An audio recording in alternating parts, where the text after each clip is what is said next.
과거 서독의 서베를린처럼 남한이 북한의 심장부인 평양 내 일부 영토를 지금까지 확보하고 있다면 어떤 상황이 펼쳐질까요? 이 가상 시나리오의 뿌리는 분단 독일의 서베를린에 있습니다.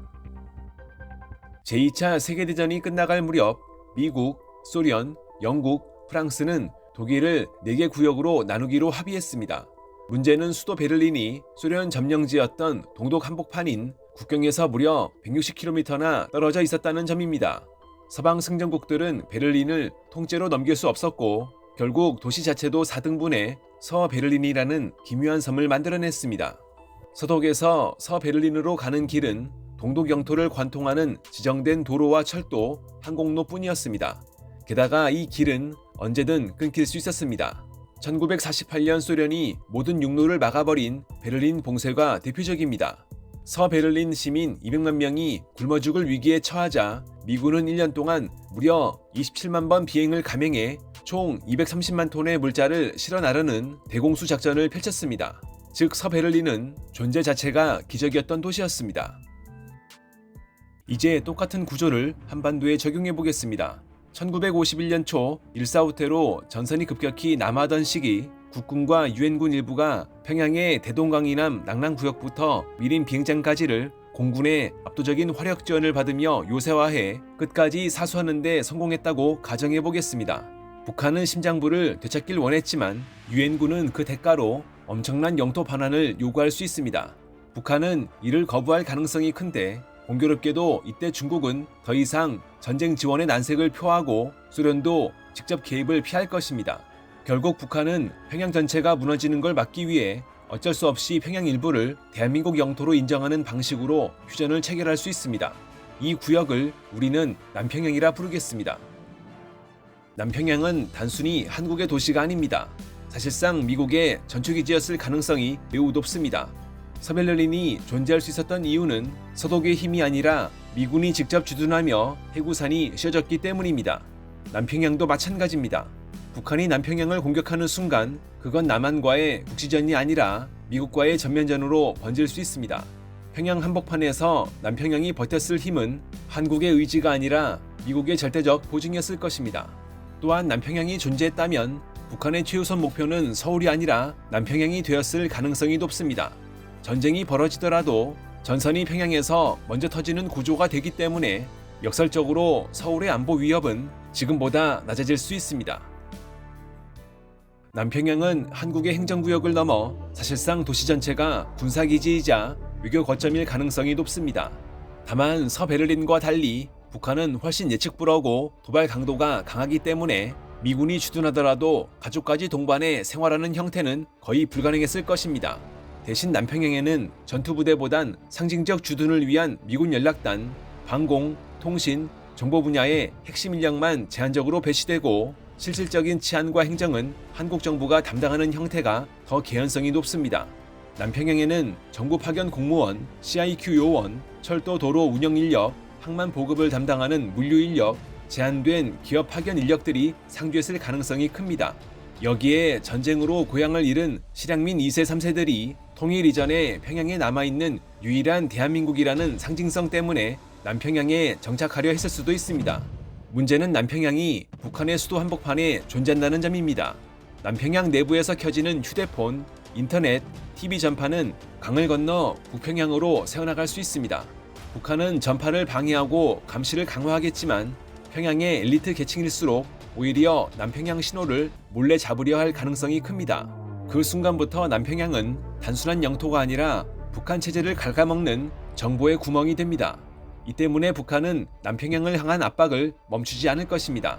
남북 관계가 조금만 악화되면 북한은 오늘부터 육로 통행 중단을 선언하며 도시 전체를 인질로 삼을 수 있습니다. 여기서부터는 서베를린보다 훨씬 더 잔혹한 현실이 펼쳐집니다. 동독은 통제국가였지만 북한은 그보다 훨씬 더 세습체제고 호전적이며 선전전이 강합니다. 따라서 남평양은 서베를린보다 훨씬 더 위험하게 고립될 가능성이 큽니다.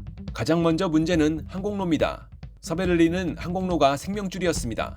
하지만 북한은 남한 수송기가 평양 상공을 날아다니는 순간 그 자체를 주권 붕괴로 받아들일 가능성이 큽니다. 군사기밀 노출 문제도 있고 무엇보다 체제 선전이 무너진다고 볼 것입니다. 따라서 남평양은 서베를린처럼 안정적인 항공 보급이 아니라 거의 전적으로 육로와 해상 보급에 의존할 수밖에 없을 것입니다. 남한에서 남평양으로 가는 길은 경기도 파주 출입국 관리소를 지나 개성을 통과해 평양까지 이어지는 전용 고속도로와 철도입니다. 이 길은 중간 진출입로가 없고 중간역도 없는 형태로 운영될 수 있습니다. 또한 북한은 이 길목에 거대한 공동 검문소를 세우고 출입국 관리, 세관, 검역 같은 절차를 요구할 것입니다. 즉 남평양은 도시 규모의 개성공단이 됩니다. 문제는 북한이 정치적 상황에 따라 언제든 길을 막을 수 있다는 점입니다. 흥행료 인상, 물자 검열, 인원 추방, 갑작스러운 폐쇄 등 개성공단에서 벌어진 일이 평양 한복판에서 70년 이상 반복되는 것입니다. 남평양은 내륙에 위치하지만 평시에는 남포항을 통한 해상 보급도 하나의 보조 루트가 될 수 있습니다. 인천항에서 출발한 보급선이 북한 영해를 지나 남포항 전용 부두에서 물자를 내리고 이를 다시 육로로 평양까지 실어 나르는 구조입니다. 다만 남북 관계가 악화되는 순간 북한은 육로뿐 아니라 남포항 접근까지 동시에 차단할 가능성이 큽니다.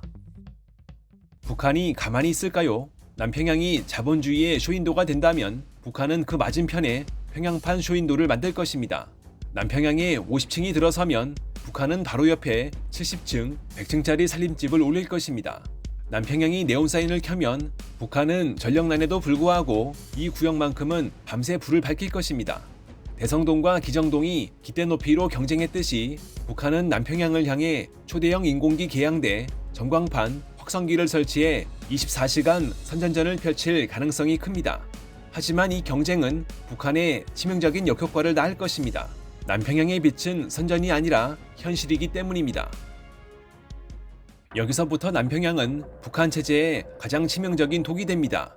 현재 탈북은 압록강을 건너 제3국을 떠도는 목숨을 건 여정으로 이뤄지고 있습니다. 하지만 남평양 시나리오에서는 다릅니다. 평양 주민들에게 자유는 단지 남평양에 들어오는 것만으로 성취될 수 있기 때문입니다. 즉 남평양을 둘러싼 지역은 세계에서 가장 삼엄한 국경선이 됩니다. 북한은 남평양 주변에 수천 명의 보위부, 저격수, 감시초소를 배치하고 철책과 감시체계를 극단적으로 강화할 것입니다. 그럼에도 남평양의 불빛과 정보는 완벽히 차단되기 어려울 겁니다. 남평양 내부에 설치된 탈북민 수용시설은 매일같이 넘쳐날 것입니다. 이 사실 자체가 북한 체제의 정당성을 뿌리채 흔들어버릴 것입니다. 이쯤 되면 북한은 남평양 맞은편에 아무나 살게 두지 않을 것입니다. 사상적으로 검증된 핵심 계층만 배치하고 평양 전체를 더 군사도시로 만들 것입니다. 지도부 거주지와 핵심 시설을 평양 밖으로 분산시키려 할 가능성도 높습니다. 심지어 극단적으로는 수도를 제3의 지역으로 옮기는 시나리오도 완전히 배제할 수 없습니다.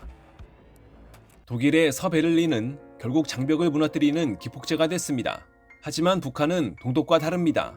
동독은 경제가 무너지면 끝났지만 북한은 경제가 무너져도 세습과 통제로 버틸 것입니다. 따라서 남평양은 체제 붕괴의 촉진제가 되기보다는 오히려 국지전 위험을 상시화시키는 평양판 화약고가 될 가능성이 큽니다. 그럼에도 한 가지를 생각해 볼 수 있습니다. 남평양이 존재한다면 그 자체로 북한의 정보 통제와 체제 선전은 70년 동안 매일같이 취약성을 드러냈을 것입니다. 그 균열은 언젠가 반드시 한반도 역사의 방향을 바꿔놓았을지도 모릅니다.